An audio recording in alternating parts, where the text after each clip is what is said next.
کیا منکر قرآن ایسے، یعنی منکر کا مطلب کیا ہے؟ انکار کرنے والے، سمجھ میں آیا؟ منکر کا مطلب کیا ہے؟ انکار کرنے والے، کس کا؟ قرآن کا اور دین اسلام کا۔ یہ اللہ کو نہیں، پیغمبر کو بھی منکر ہوتے، پیغمبر کو بھی منکر کرتے۔ منکر کیا منکر قرآن ایسی شخص کے برابر کر سکتا ہے جو قرآن پر قائم ہو، جو کہ اس کے رب کے طرف سے آیا ہے، اور اس قرآن کے ساتھ ایک گواہ تو اس میں موجود ہے۔ یہاں پر 7 نمبر فائدہ لکھا ہوا ہے، یا بازو میں اس کا جواب ہوگا کہ یعنی اسے معجزہ ہونا کی دلیل ہے، یہ معجزہ ہے۔ یہ قرآن کیا ہے؟ ایک معجزہ ہے، ہمارے پیغمبر صلی اللہ علیہ وسلم پر نازل ہوا۔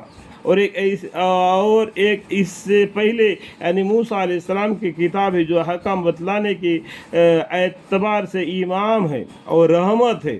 الحمدللہ۔ یہاں پر 8 نمبر فائدہ لکھا ہوا ہے، جو دبی ہوئی معنی ہوتا ہے نا، یہاں پر فائدہ کر کے لکھتا ہے تو بازو میں اس کا دبی ہوئی معنی معلوم پڑ جائے گا، ٹھیک ہے؟ ایسے لوگ اس قرآن پر ایمان رکھتے ہیں، اور جو شخص دوسرے فرقوں میں سے اس قرآن کا انکار کرے گا تو دوزخ اس کے وعدہ کی جگہ ہے۔ کافر کا یہی حال ہے، کافر کا یہی حالت ہے۔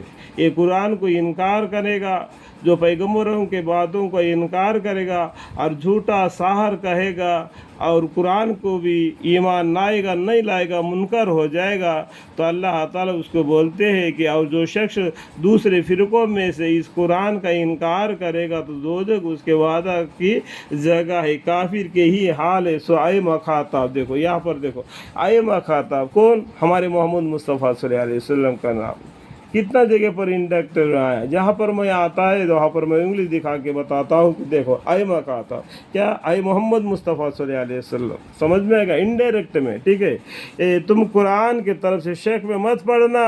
یہ پہلے پارے میں سورہ بقرہ میں پہلے ہی لکھا ہوا ہے کہ یہ قرآن شک اور شب کرنے والی کتاب نہیں ہے، ٹھیک ہے؟ تم قرآن کی طرف سے شک میں مت پڑھنا، بلا شک و شب و سچی کتاب ہے، بالکل پاک صاف کتاب ہے۔ یہ کتاب لوح محفوظ میں تھوڑا تھوڑا کر کے 203 سال تک نازل ہوا ہے، تمہارے رب کے پاس یہ آئی ہے، لیکن باوجود ان دلائل کے غضب ہے کہ بہت سی آدمی ایمان نہیں لاتے۔